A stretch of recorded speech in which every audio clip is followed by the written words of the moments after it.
एक खौफनाक मर्डर जिसने देश को हिलाकर रख दिया। हर रोज जिस मर्डर से लेकर अनगिनत खबरें, नए तथ्य और खुलासे हो रहे हैं, लेकिन जांच को वैसी रफ्तार नहीं मिल रही है कि ये मुकम्मल हो पाए।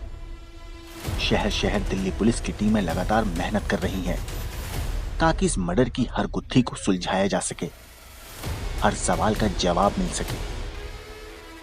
जंगल से लेकर समंदर तक सबूत खंगाले जा रहे हैं। दर्जनों लोगों से सवाल हो रहे हैं। श्रद्धा मर्डर केस की सबसे बड़ी जांच हो रही है देश की राजधानी दिल्ली में, जहां कई टीमें जुटी हुई हैं। दिल्ली में शनिवार को ही कोर्ट में पेशी से पहले आफताब का दोबारा मेडिकल कराया गया। पुलिस की टीम 10 बजे उसको रोहिणी के अंबेडकर हॉस्पिटल लेकर गई। दिल्ली में पॉलीग्राफी टेस्ट के जरिए पुलिस ने आफताब की चौतरफा घेराबंदी की। 3 दिन तक लगातार पॉलीग्राफ टेस्ट में उससे सैकड़ों सवाल किए गए।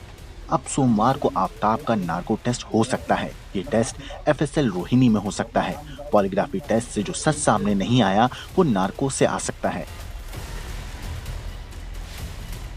अब दिल्ली पुलिस को डीएनए टेस्ट रिपोर्ट का भी इंतजार है।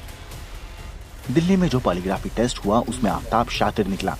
कई सवाल पर वो चुप रहा तो कई को टाल गया। कुछ सवालों पर तो मुस्कुराता दिखा और कहीं तनाव में नहीं था। उसने फिल्म दृश्यम 2 का भी जिक्र किया। पुलिस को 5 सबूतों की तलाश है जो केस को धार दे सकते हैं। श्रद्धा के शव के सभी टुकड़े, आरी, श्रद्धा का सिर, उसका मोबाइल और उसके कपड़े जो कत्ल के वक्त पहन रखे थे वो नहीं मिले हैं। दिल्ली के करीबी शहर गुरुग्राम में भी सबूत तलाशे जा रहे हैं। सूरजकुंड तक को खंगाला जा रहा है।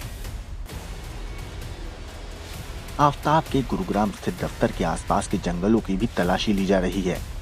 पुलिस का मानना है कि आफताब ने कुछ शव के टुकड़े गुरुग्राम में भी फेंके होंगे। सूरजकुंड में एक धड़ भी बरामद हुआ, जिसके बाद दिल्ली की महरौली पुलिस आनंद फानंद में वहां पहुंची। मुंबई में दिल्ली पुलिस की एक और खास पड़ताल चल रही है। यह भयंदर की खाड़ी है जहां नावों के जरिए पुलिस सबूत तलाश रही है। माना जा रहा है कि श्रद्धा का मोबाइल आफताब ने यहीं फेंका था। कई बार समंदर की इस खाड़ी को पुलिस खंगाल चुकी है, लेकिन अब तक कामयाबी नहीं मिली है। और वसई पुलिस जो है पिछले 1.5 से 2 घंटे से यहाँ पर सर्च ऑपरेशन कर रही है भाईंदर की खाड़ी में। और जैसा कि हमें सूत्रों द्वारा पता चला है कि आफताब ने श्रद्धा का मोबाइल और कुछ अहम सुराग जो हैं वो यहाँ पर मिटाने की कोशिश की थी, उन्हें इस खाड़ी में फेंक दिया था, जिसकी तलाश अब दोनों टीमें जो है मिलकर कर रही हैं।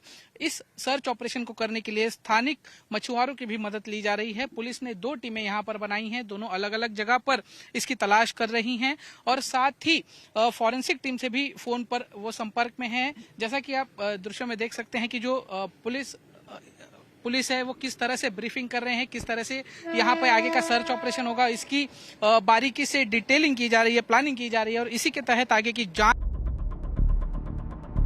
मुंबई में दिल्ली पुलिस की कई टीमें लगातार श्रद्धा केस के सबूत तलाश रही हैं। यहाँ पुलिस ने आफताब की दोस्तों से पूछताछ की। वसई क्राइम ब्रांच में दिल्ली पुलिस ने 2 लड़कियों और एक लड़के का बयान दर्ज करने के लिए बुलाया, जिसके बाद ये तीनों पहुंचे थे। करीब 2 घंटे तक इन सभी का बयान दर्ज करने के बाद जाने दिया गया। दिल्ली में मिला एक जबड़ा भी श्रद्धा का हो सकता है। मुंबई के डेंटिस्ट ने बताया कि जबड़े में जैसी कैप लगी है वैसी श्रद्धा ने उससे लगवाई थी। अराउंड 2 से 3 बार आफताब भी आया हुआ था यहाँ पे। बाकी टाइम वो अकेले आई है। इसके अलावा ट्रीटमेंट के रिलेटेड ही हम लोग बात करते थे हमेशा। इसके अलावा और कुछ पर्सनल बात कभी भी कुछ हुई नहीं है। सर, यहाँ आकर क्या पुलिस ने आपसे इस बारे में कोई पूछताछ की है, दिल्ली पुलिस या वसई पुलिस ने? जो भी ट्रीटमेंट रिकॉर्ड्स थे उनके वो सारे मैंने पुलिस के साथ शेयर किए। दिल्ली पुलिस की टीम हिमाचल के तोश गांव में भी पड़ताल कर रही है। मणिगढ़ के तोश गांव में गेस्ट हाउस मालिक से सवाल किए गए, जहां श्रद्धा और आफताब दिल्ली आने से पहले 6 अप्रैल को रुके थे। इसके 1.25 महीने के बाद श्रद्धा का कत्ल हुआ था। पुलिस ने यहां से ऑनलाइन पेमेंट की रसीदें और दूसरे सबूत लिए। लड़का और लड़की थे, कपल थे आए हुए यहाँ पे।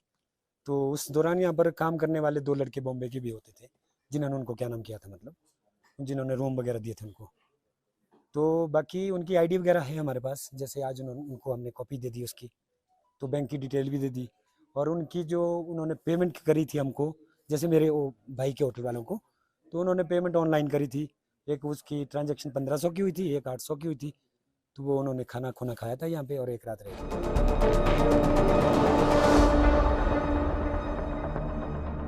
श्रद्धा की इस रील से भी पुलिस कुछ सुराग हासिल करने की कोशिश में कई बार उत्तराखंड के देहरादून शहर की खाक छान चुकी है। ये आखिरी रील श्रद्धा ने उत्तराखंड के करीब बनाई थी और इसको इंस्टाग्राम पर अपलोड किया था। इसमें आफ्ताब नहीं दिख रहा है। इलाका है वशिष्ठ गुफा आश्रम। यहाँ भी पुलिस की टीम लोगों से पूछताछ कर चुकी है। अब पुलिस की सारी उम्मीदें नार्को पर टिक गई हैं, जो सोमवार को होगा। नार्को में दवा के इंजेक्शन के असर से कोई शख्स सच नहीं छुपा सकता और माना जा रहा है कि एक इंजेक्शन आफ्ताब से भी सच निकलवा लेगा। ब्यूरो रिपोर्ट, क्राइम तक।